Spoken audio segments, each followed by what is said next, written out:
This all ends. This is an unusual video for me because it will end up being the most personal in my catalog. Personal in a revealing of weakness sense. YouTube and other social media are flooded with self-assured and assertive content, and for good reason. It is reassuring. However, I prefer honesty and even more so honest questions.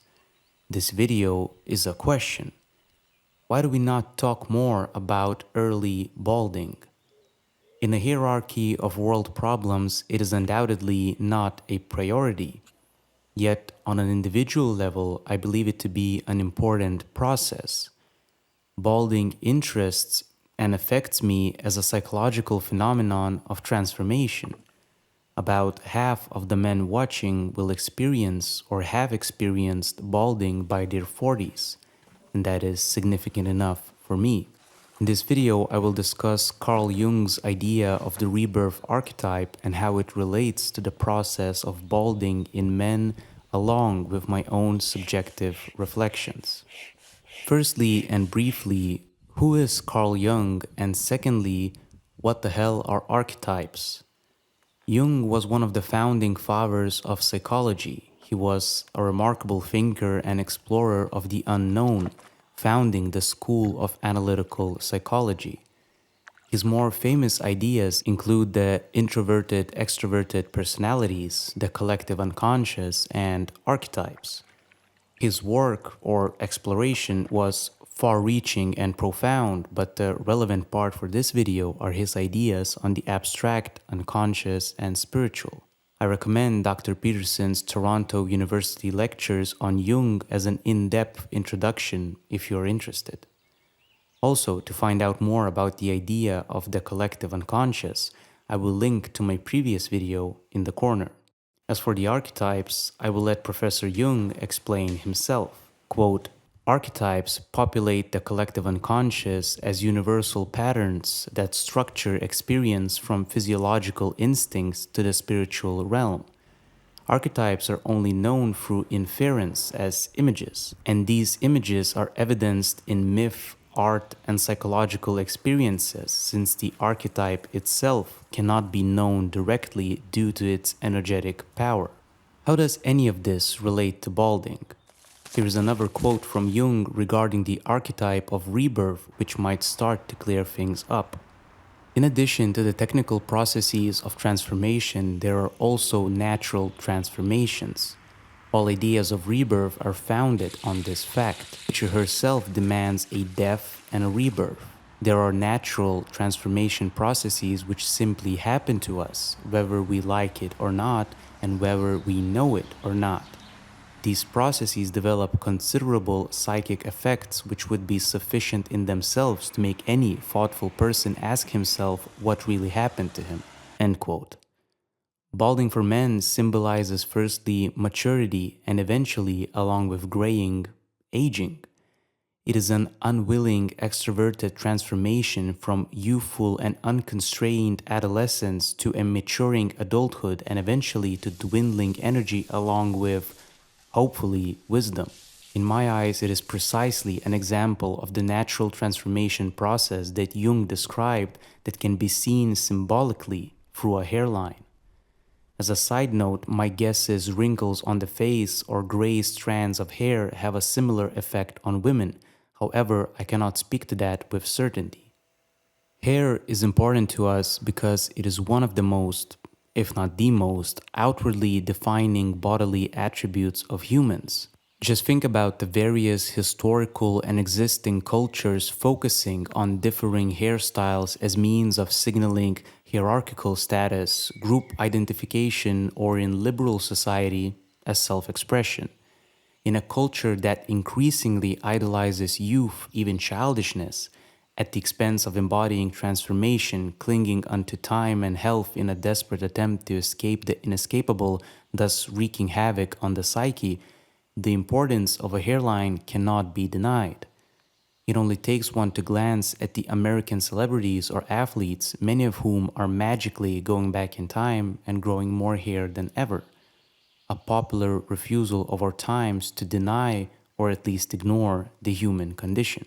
Obviously, it is also the case of high status individuals simply using their access to resources in a modern way. Nevertheless, it is an attempt to keep drinking from the fountain of youth. To get back on track, how does an individual experience balding? What is the subjective experience of unwilling transformation and rebirth? Instead of writing this part out, I think the most honest and authentic way to go about the subjective experience of balding is to be completely subjective and just sit here in front of the camera and reflect. This is not the first take I'm trying to record, and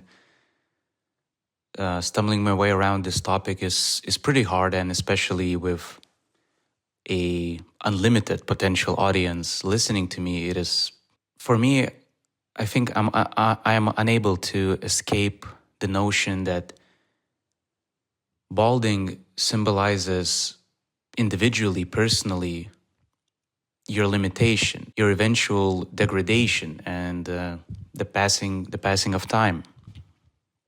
Of course, nowadays you can undo your hairline, and I have tried with the various cheap methods of retaining what you already have. And every time I tried, something felt off, something felt wrong about it. And just something feels off about interfering with this process, although it definitely negatively affects me a lot. And every time these days, every time I look in the mirror, all I can see and all I can focus on is my receding hairline. And it's hard to, I think what Jung meant by this rebirth process is that it involves letting go. It involves accepting a part of you that needs to die and needs to wither away in order to continue to grow. And I feel that right now I have trouble of adapting my self-image. I can't seem to integrate this new look for me. I think it was a big part of my self-image. I always, since I think I was a kid, I always liked experimenting with my hair. And I feel that it is sort of slowly being taken away from me to a point where my only real option will be to just shave it off, as most men do. And my point is not that the act of shaving off your hair or the process itself of balding, of just, losing your hair,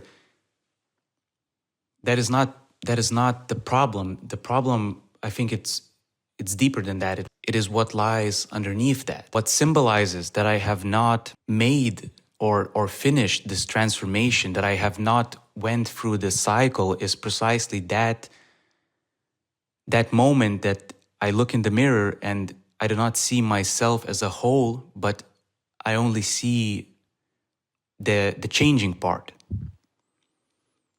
Because I don't notice my eyes or my eye color, which has stayed the same. I don't notice my nose or my mustache, which at first, when I was growing it out, that was the object of attention.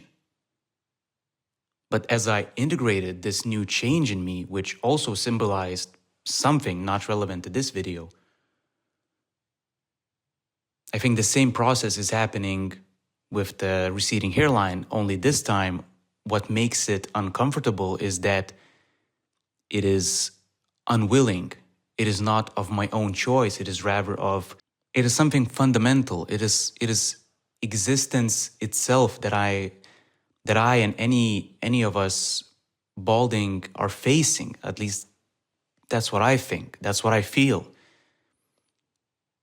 Because through this quite simple and outwardly process, which I'm not sure if balding is a simple process, but nevertheless, underneath that, what you're truly facing is the degradation of your body. It is the passing of time. It is the change of your self-image, which is a whole phenomenon of itself. What is self-image, and what does certain changes to your self-image, which come about spontaneously, right? It's not as if there's a schedule when you should change your hair. It's sort of, especially in people who are more sensitive to aesthetics and are more willing to experiment with themselves, it sort of comes about spontaneously. Something changes and you feel a need to change your hair or change or dye it even. It's dyeing your hair is a whole nother topic of not a natural but a mechanic transformation, a technical transformation, I think Jung called it, which is also another part of the rebirth archetype. I shall end with a beautiful quote I read from Carl Jung. Quote, "It is my own transformation, not a personal transformation, but the transformation of what is mortal in me into what is immortal. It shakes off the mortal husk that I am and awakens to a life of its own. It mounts the sun barge and may take me with it."